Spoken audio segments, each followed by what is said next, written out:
Well, today on One Man Garage, after a long break, we never got the transmission fixed to replace that pump bushing on the Starchief. So finally messing with it, a while back did the oven cleaner degrease, which kind of makes the gray dark, but it's better than dirty. Cleaned up the tail housing. Just going to put a new seal on it, which is let's see. With much research, the number 9449, which is like a National Timken number. So that's got the big output shaft. Obviously, your inside diameter would match the output bushing, so you know that you got the right one. And the old scrap wood installer 2001 edition.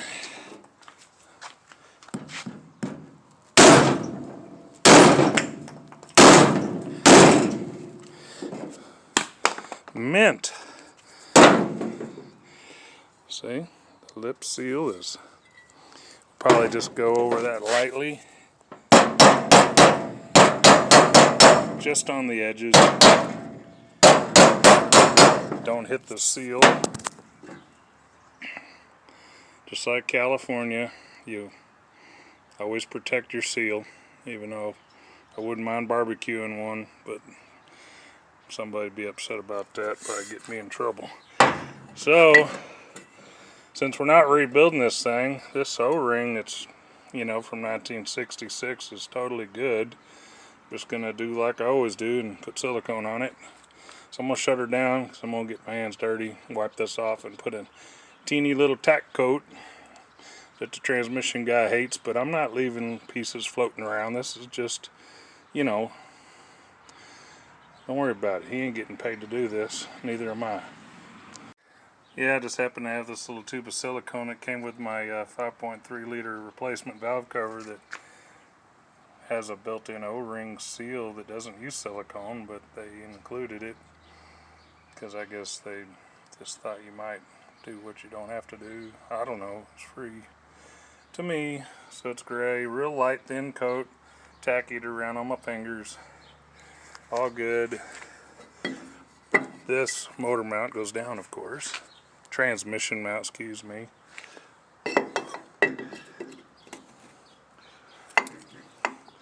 So, well, that ain't really hard to figure out. I just got to wash the bolts off with the air compressor and put them in. Snug with the old adjustable length Harbor Freight Tricom ratchet. And I'm already sweating. I'm going to be taking a lot of breaks. Next thing we're doing is something that a lot of your General Motors automatic owners of old cars will know, and that's the mysterious leak that you think's the transmission pan, and it's really the shifter selector shaft seal. So this handy tool, this one is Evercraft 7, what is that, a 6? 9250. Anyway, that's your GM Turbo 350, Turbo 400, 700R4, 4L60, I think it's all the same. So it's got like teeth on it, and you like sort of thread it in, but tap it with a hammer a little bit, and then you're going to turn it. It's going to grab the inside of that seal. We're going to do that.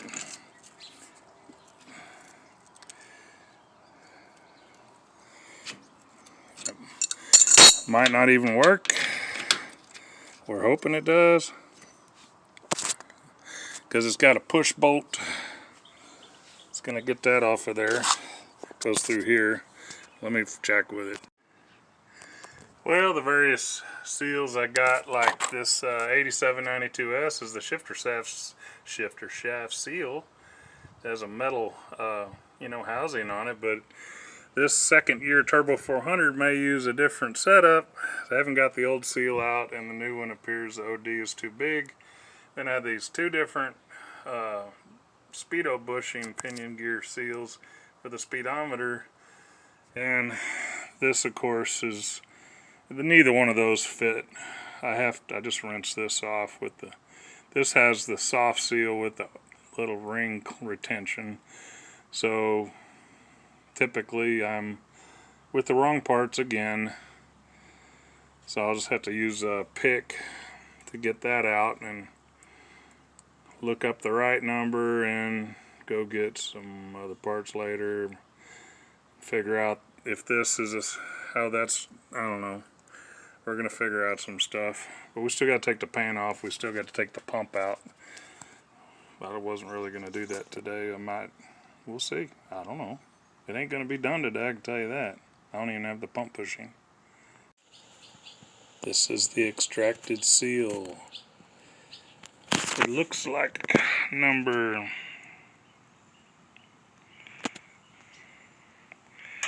I thought I could read that earlier.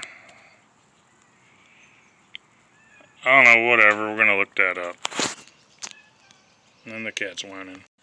This will help me identify the right seal part number when I go research it again.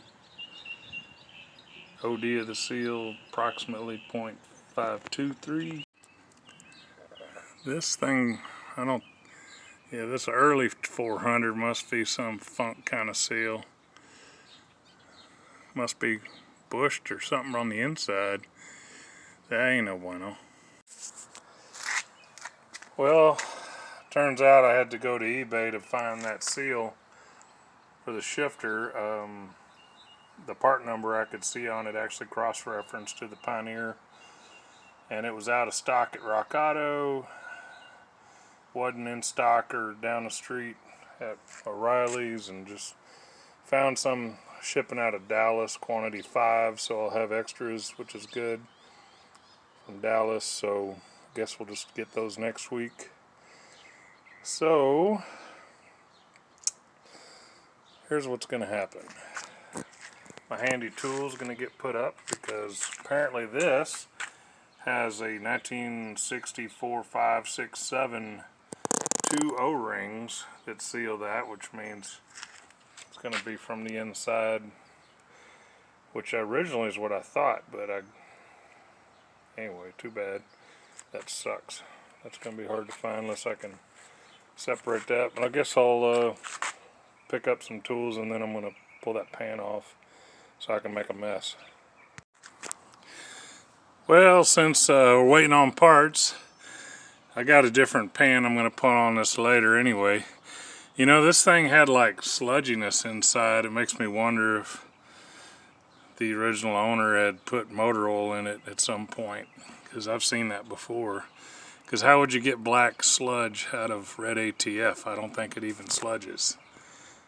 So that's pretty. You may also note the weird filter, because that is the early first design filter. This big side canister thing, different than the later Turbo 400s. And then I got a bent Turbo 350 D10 modulator dealio. Works fine. I put it on pre-bent like that, but those shift better than the original 400 ones. So using this another Milwaukee 18 volt, we're gonna see. I don't think it will. I think I'll have to use my other one because this stops at half. I think it's 9/16 bolts on the pump. Supposed to be able to pry it from back here to pop it out. We'll see. I don't like doing transmissions, but I'm kind of on a budget. I don't want to spend $500 paying for a bench job when it just lost the bush in there. So that's why we're doing this. Time's a little tight, man. Gotta save some money. Oh, I was able to use that same impact thing. Those were only 1/2 inch head. They just looked nice because they were shouldered. So, oh, it's broke. It ain't coming out. I gotta find the thing and do the thing. Memento. So, I grabbed the, with the vice grips, I grabbed in 2 places on these little castings and gave them a straight tug. Well, anyway, got this sucker pulled forward and pulled off no problem. So I still don't have the bushing. I thought I ordered it. I just have the seal. So I'm thinking of just driving this pump to the transmission shop I use normally. Just see if they can just put a bushing in it for me. Maybe I can just get that speedo seal come in, and not sure if we're going to fix the shaft seal or not. Maybe I can glue the other one on the outside. Yeah, no, I don't know, probably not. But might just run this in and get the bushing put in. My friend brought some tools, so I don't know yet. We'll decide that in a little bit.